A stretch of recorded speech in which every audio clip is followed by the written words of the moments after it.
दिग्रस तालुक्यातील लाकरायाजी गावात अवैध लूट, ग्रामस्थांची आर्थिक लूट थांबवावी.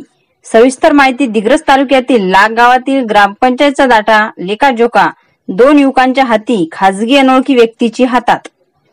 गावात शासनाचे आम्ही कर्मचारी आहोत अशी बतावणी करून घर जागा प्लॉटची ग्रामस्थांनी ऑनलाईन आपले घर जागा होत आहे अशी बतावणी करून प्रत्येक प्लॉट साधा टेप लावून किती लांब, किती बाय किती जागा आहे अशी मोजणी करून एका कागदी फॉर्मॅटवर हाताने लिहून गाव नाव, नकाशा, दिशा अशी काही थोडक्यात माहिती लिहून त्या प्रत्येक प्लॉटवर प्लॉट घर मालकाकडून शासनाची फी आकारली जात आहे अशी बतावणी करून 100 रुपयाची आर्थिक गोरगरीब जनतेला गंडा घातला आहे. लाख ग्रामीण गावातील कितीतरी घरे मोजणी करून 100 रुपयाप्रमाणे घेऊन गेले. यावर गावातील एका ग्रामस्थांनी त्यांना विचारणा केली असता आपले ओळखपत्र दाखवा, आपण सरकार मार्फत सरकारी कर्मचारी आहेत ना आणि 100 रुपये सरकारी फी आहे का अशी विचारणा केली तर उडवाउडीची उत्तरे देत पसार झाले.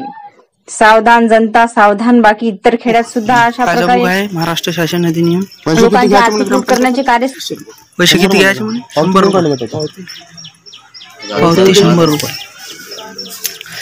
तुम्ही सांगा किती पैसे घ्यायचे म्हणे? आय कार्ड गव्हर्नमेंटची माणसं वाटतं तुम्ही, गव्हर्नमेंटची वाटतं ना. आय कार्ड टाकून तुम्हाला आय कार्ड पाहिजे. अरे हो ना, तुम्हाला आयडी कार्ड पाहिजे ना. आयडी कार्ड लागणारच ना. बरोबर विचार लागला ना ते माणूस. हे तुम्ही घर ऑनलाईन करून राहिले, 100 रुपये घेऊन राहिले, आय कार्ड लागेल ना. तुम्ही गव्हर्नमेंटच्या माणसं. जाधव साहेब हरियाणा ते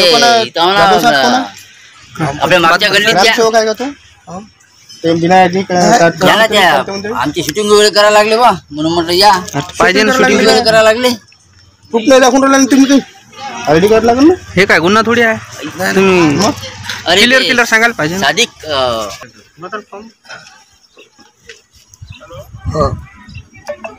कोणत्या संस्थेद्वारे